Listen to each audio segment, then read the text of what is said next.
93. This is the Mind I Should Renew from IShouldRenew.com. Once again, back for the 1000th video.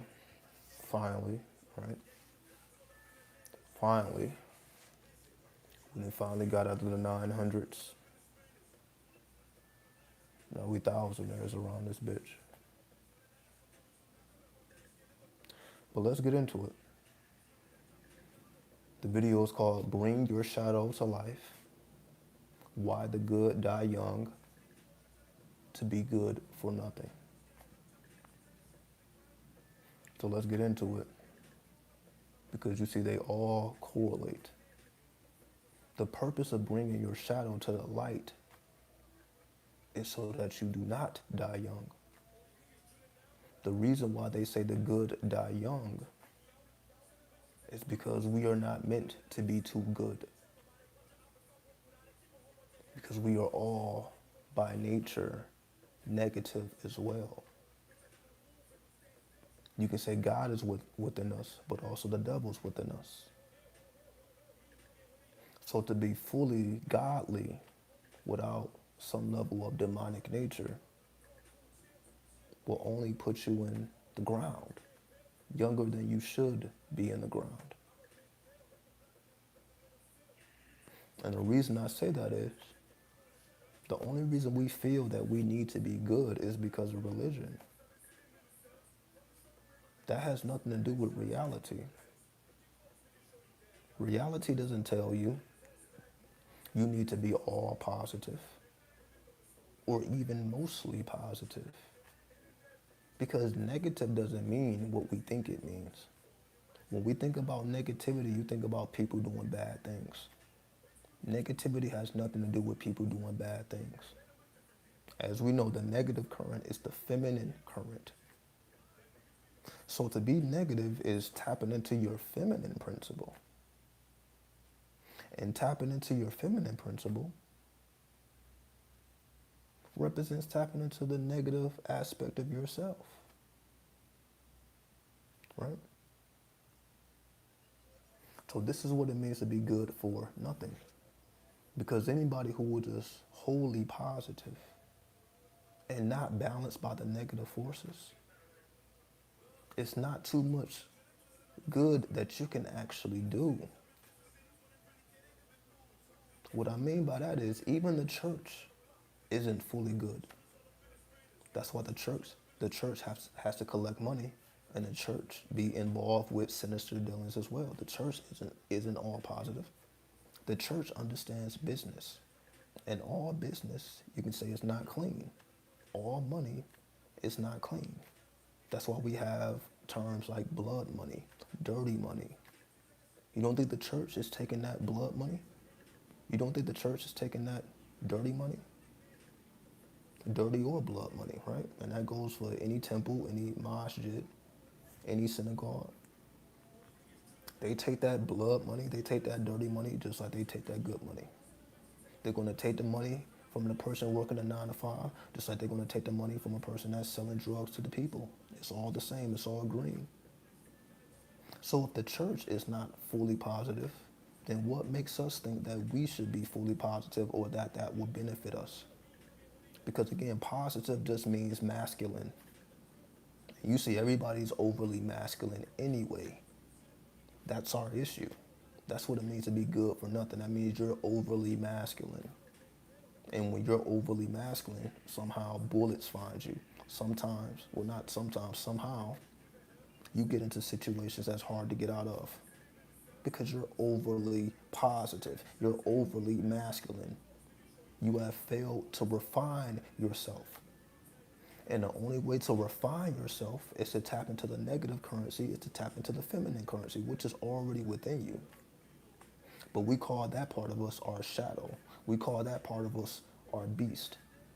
Because of feminine currency, again, if you study Kali, the goddess Kali, and you see how she gets down, that's why people are afraid of negativity, because they are afraid of Kali. Because Kali was going to take you to the arts of necromancy. Kali is going to take you to those dark, sinister arts, black magic, dark magic, all the things that you're not supposed to fuck with, divination, sorcery. This is all considered negative, but it's also considered feminine because divination is feminine. So that's why we're told to stay away from all these factors, especially in the Bible, especially in the Quran. Why are all these things forbidden? And all these things are just you tapping into your feminine currency. This is tapping into the feminine principle. But because they hate the woman, they don't want you tapping into your inner goddess. What's up, Kiyaba? You see how that goes? So that's why we have so many of us that are just good for nothing. That's why so many of us are dying young. Because the good die young. Because we were unwilling to refine ourselves with the feminine currency. And because we are unwilling to do so, we are actually not balanced. You need a mix of positive and negative. So if you are not balanced, it's easy for you to be taken advantage of. It's just that simple. The church is going to take advantage of you like somebody in the street is going to take advantage of you because they see, oh, this person is naive. When you're too good, you are considered naive. You just don't know any better. You don't know how the world works. So what does the world do? The world shows you exactly how it works. Meaning if you don't have some form of a beast within yourself that you're willing to bring to the surface, you're going to be taken advantage of by a person or a corporation. Because the way that this world works, you have to have both charges. You must refine your masculinity with the feminine currency. But again, that requires you to tap into the forbidden world. That requires you to tap into the negative. That requires you to tap into yourself that you are afraid of, that you're unwilling to investigate. Right? The 24th letter is X. X represents the unknown. You must make the unknown known. That's what it means to be negative. Being negative don't have nothing to do with causing harm to nobody. It means you are willing to make the unknown aspects of yourself known. That's all it is, which is your shadow. You are willing to investigate the elements of your own shadow. The qualities of yourself that you pushed away, that you pushed to the side, that you're unwilling to face. But again, they are a part of you. They just don't come out until your back is pushed against the wall. That's what happens. We don't truly know who we are until your killer instinct is activated. Somebody has to activate your killer instinct in order for you to realize what you're truly capable of. But the world that we live in makes us too soft.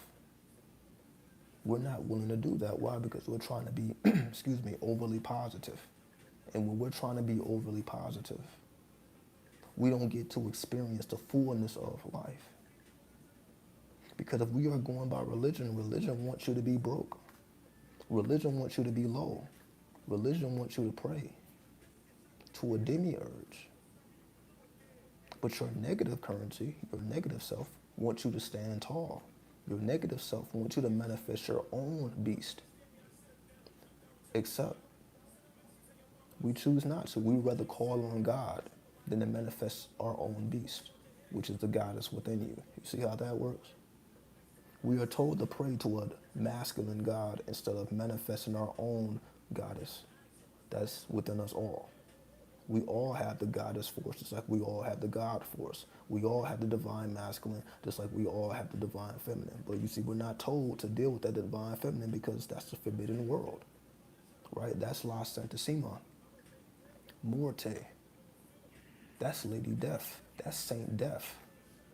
But they don't want you tapping into that world, even though they tap into that world because they know how this science works. So they want to take away your science and then give you religion.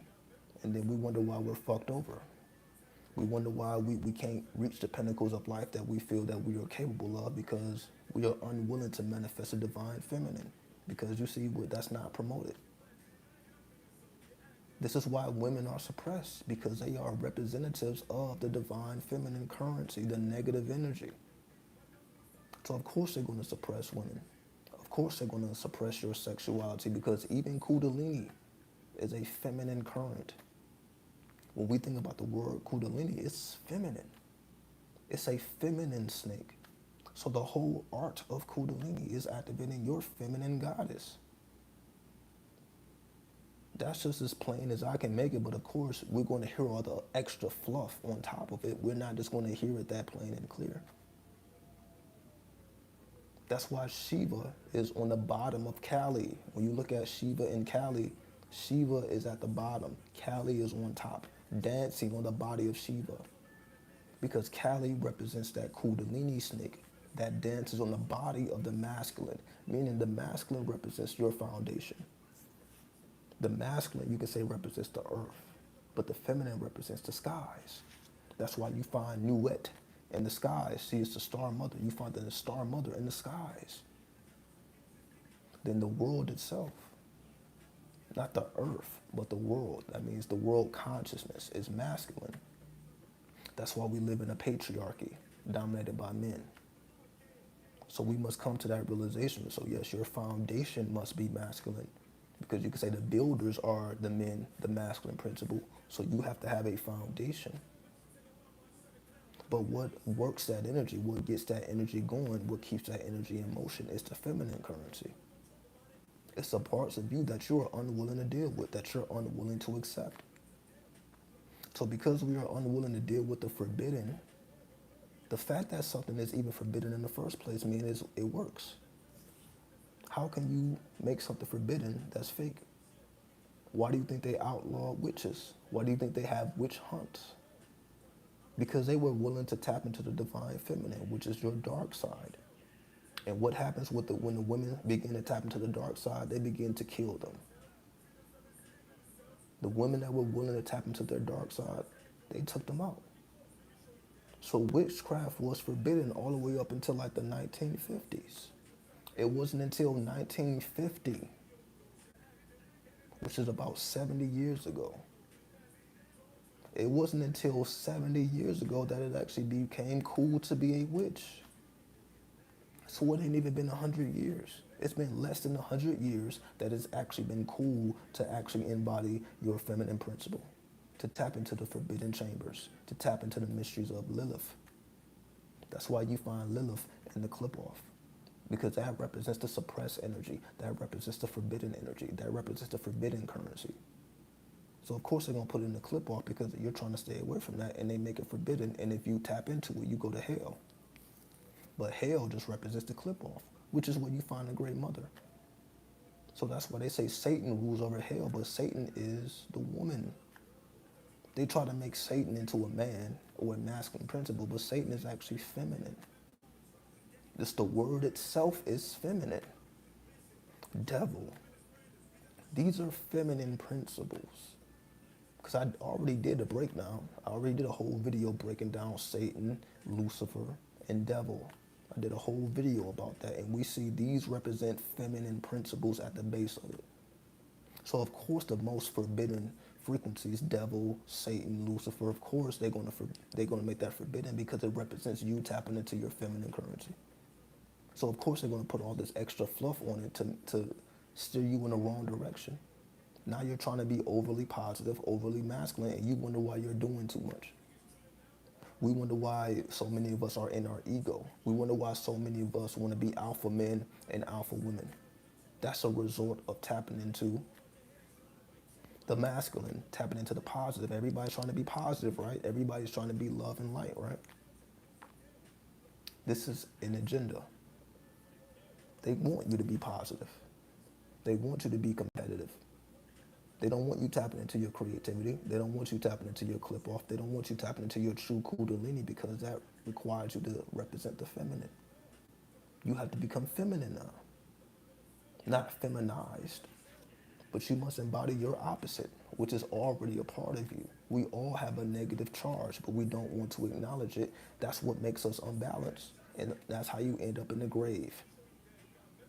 You end up in the grave because you're imbalanced.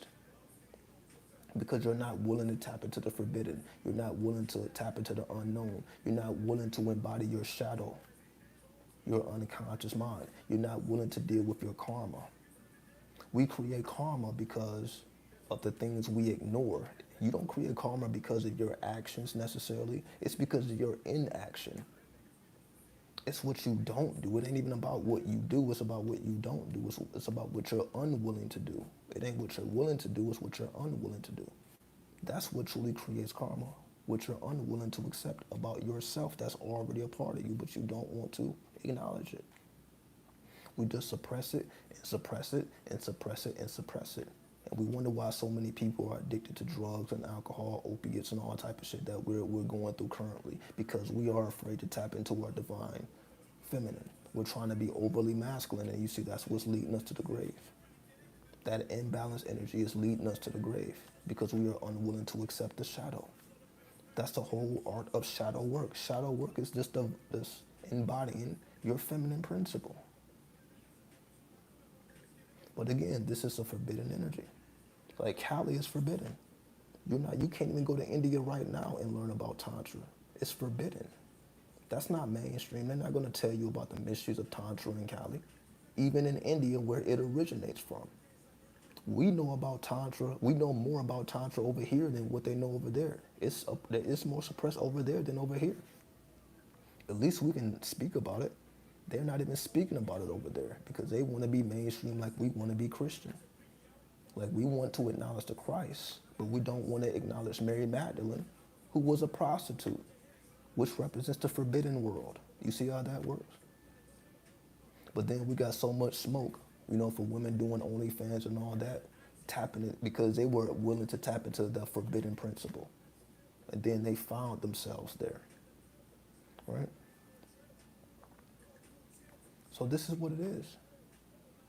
When we are unwilling to do what's necessary for our growth and our evolution, we end up in the grave. 93, Chief.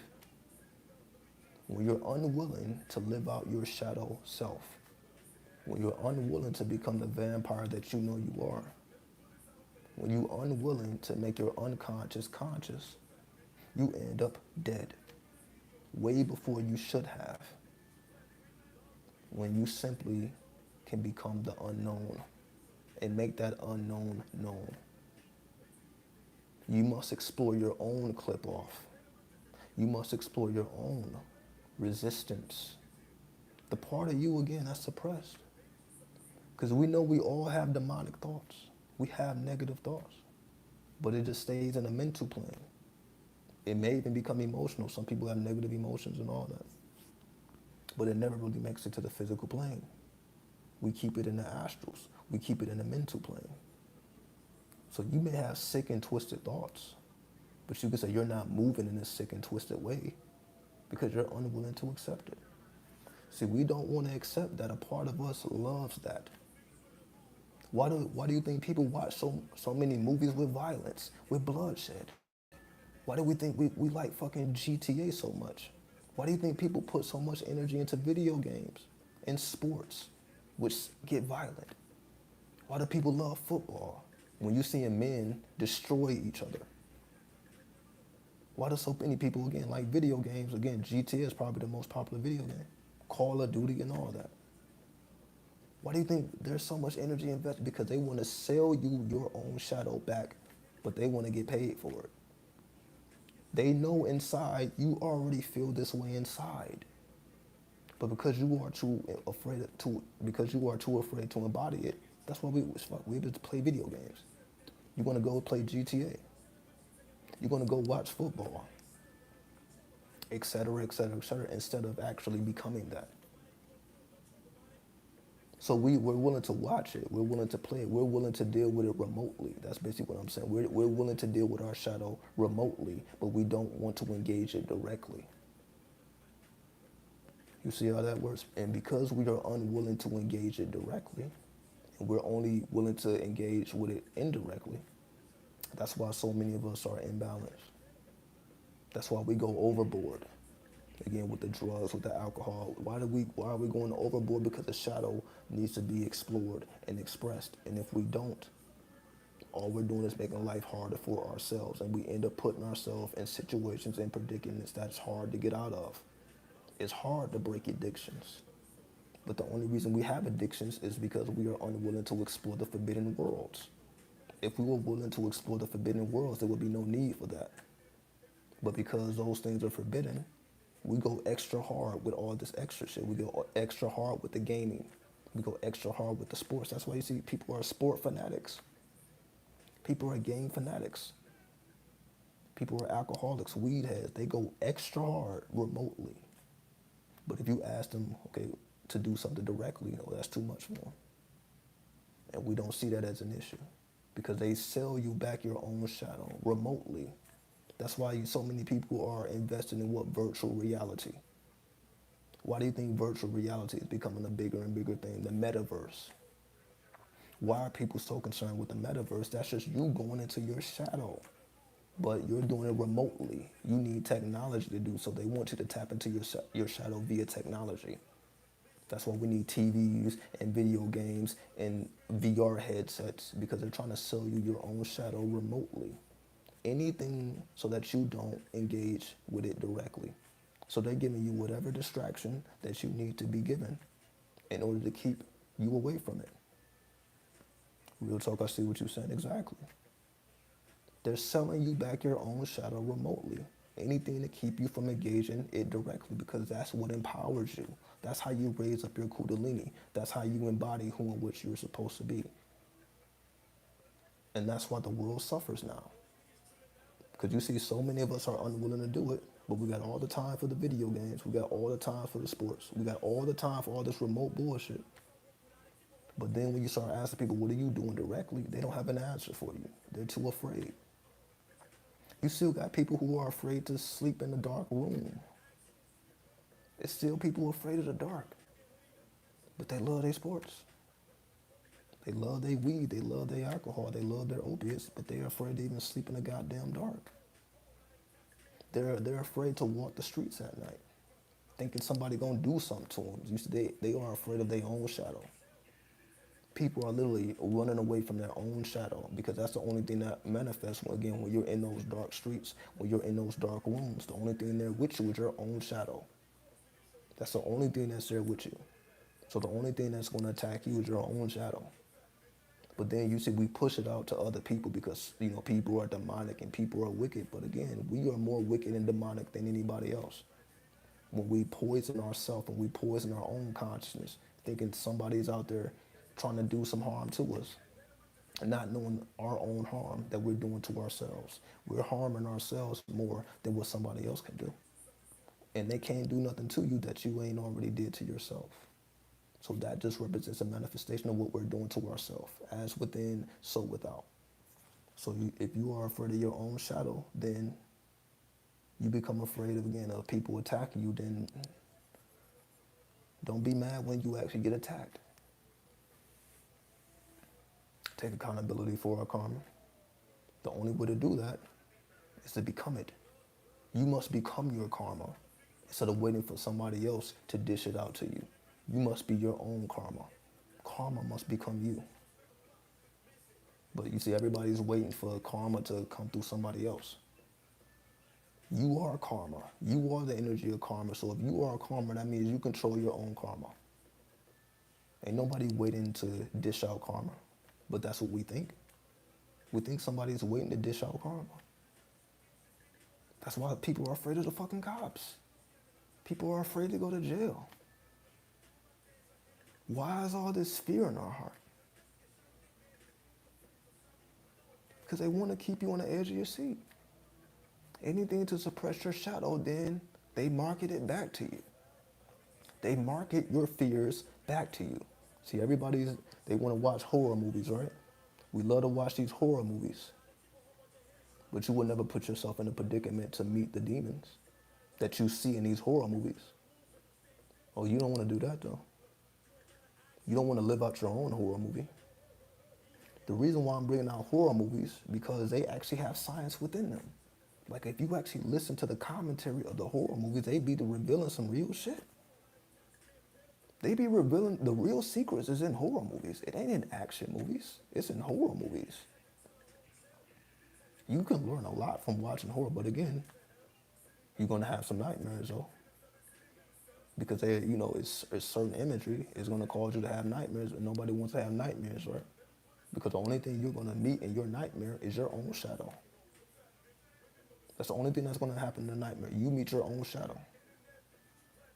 because you have programmed your subconscious with certain imagery, which awakens your unconscious, which is your shadow. But again, we're willing to do that, but we're unwilling to do what's necessary. And again, we wonder why we are imbalanced. Again, that's why, again, we don't want to give women the proper credit because they stay in the shadows. They stay in the dark. They stay lurking, right? We're always trying to be out in the light, in the bright, want to be seen, want to be heard. See, we're trying to be famous, but we don't know nothing about infamy. We don't want that infamy. We want fame. We want clout. We don't want the infamy. Because you said that infamy is you embodying your shadow when you become infamous. But you see, that ain't whose goal is that, right? Everybody wants to be famous. Ain't nobody trying to be infamous. But you actually should be infamous.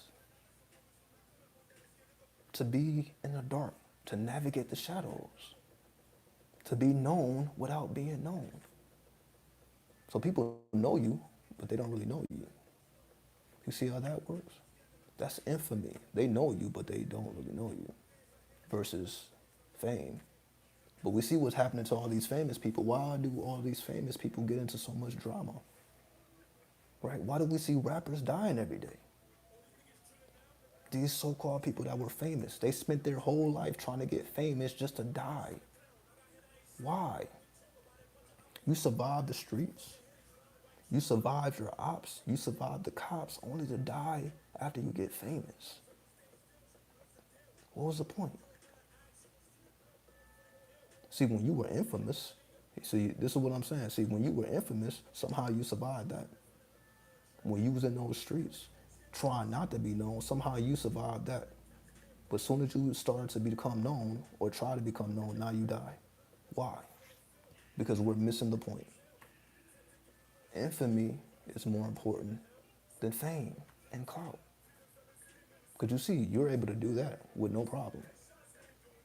Just to die trying to be famous and don't even reach the heights of fame. Imagine that. Imagine that. Most of the rappers that are dying, they never even reached their peak. They never even became the most famous. But they may just as well been the most infamous.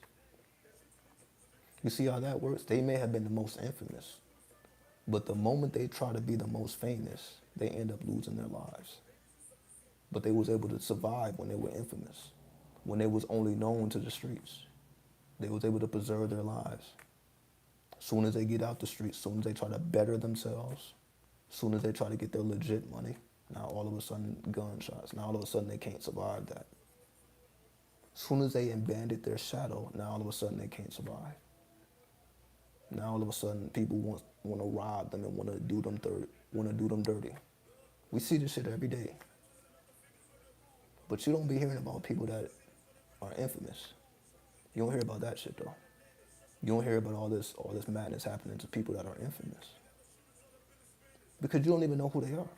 You won't even see a report on them.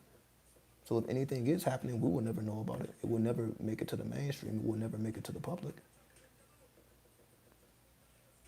So this whole idea is about embody your infamy. Fuck trying to get famous and fuck trying to clout up. Embrace being infamous. Embrace navigating in your shadows. That's what I had to learn. I realized that, yeah, I'm not going to ever, be YouTube famous. I'm not going to ever have the crazy amount of views with the crazy following. I'm not going to ever achieve that fame because I'm not moving in that direction. I must remain infamous. That means the only people that know about me is the people that's supposed to know about me, and I'm fine with that. I had to accept that. I'm like, yeah, it's better that way. Because I can still walk these streets and do what I want to do and go wherever I want to go without no problems. But if I had 100,000 subscribers, 1,000,000 subscribers, I couldn't do a goddamn thing. People want to take pictures. People want to, disturb me. Trying to, run up on me, all type of shit. It's a lot more people that know me than I know them. So that becomes uncomfortable. But for whatever reason, that's what people want. People want to be Hollywood stars. They just want to give up their infamy. But the infamy is what was keeping you alive. You work so hard just to sign a contract, then they kill you by the numbers. We see it every day. We are being killed by the numbers. As soon as we sign contracts, then we get fucked over. But before we signed that contract, we were just fine. Why do you think that is? As soon as we cross over, we put ourselves in harm's way. Again, we spend our whole lives in infamy just to get famous and die. Well, what's the point? Because we didn't want to be in our shadows anymore. But the shadow is where you survive. The shadow is what makes you authentic. To survive the shadows and preserve the shadows is the goal of the magician, of the occultist. You become the shadows, you become the dark. The dark becomes you. There is no separation. Embody your infamy. Do you really want to be in a position that everybody knows you and you don't know nobody? Do you really want to be in that position? Just ask yourself, do you really want to be in a position where everybody knows you and you don't know none of these people? Versus you know all these people, but they don't know who the fuck you are. You see how much more power that is? You could be in a room like, I know all of these people, but they don't even know who I am. So you see, you're able to navigate and do what you need to do, but every move they make, somebody's watching them, but ain't nobody watching you. You're not famous enough. You don't have enough clout. You don't have enough fame. Ain't nobody watching you. But what's wrong with that? Do you really want to be watched? Do you really want to be known like that? Do you really want people to just know you more than you know yourself? Trying to fuck with you? Trying to absorb your energy? Trying to leech off of your aura? Is that really what people want? Apparently so. Everybody's doing whatever they need to do to be famous, right? Everybody's trying to cloud up. And then when they don't, they give up. That's my whole thing. You see, I didn't cloud up. I didn't get famous, but I'm still going because I understand the laws of infamy. I'm becoming more infamous. I'm not becoming more famous. I'm not gaining a bunch of new subscribers. I'm becoming more infamous. You see how that works? I'm becoming more infamous. I'm not becoming more famous. So that's why I'm like, yeah, I keep going. I'm like, yeah, I need more infamy. So I'm going to continue to be more infamous, to raise my power level, and I'm still able to navigate because nobody still knows who the fuck I am. And good. That doesn't take away my power. That doesn't take away my strength. That doesn't take away my inner knowing. It just keeps people away from me that don't need to be near me anyway. So that means the only people that do know me, then they have accepted their own shadows because you only will fuck with me if you accepted your own shadows. Like if you don't understand the knowledge, you don't even want to fuck with me at all anyway, which is good for me because I don't want to be around that anyway. So you see how it works out. But again, keep watching. Keep chasing that clout. Keep chasing that fame. And put yourself in a position that you're not ready to be in. And again, I'm just going to be over here getting more infamous. And those that are in the occult, those who understand what I'm saying, continue to build your infamy because that is a form of currency as well. Fame is not the only currency. Infamy is also a currency. So the deeper you go into your infamy, the more authentic you become, and the more you realize this is where my safe haven is. Fuck a bunch of fake friends and people that truly don't give a fuck about me anyway. Fuck them. The only people that matter is the people that actually matter, is the people that also want to remain infamous. And that's essentially the whole purpose of being in the underworld. You are surrounded by the infamous. So you make the decision as to what you want. And with that, I bear peace. 93, 93, 93.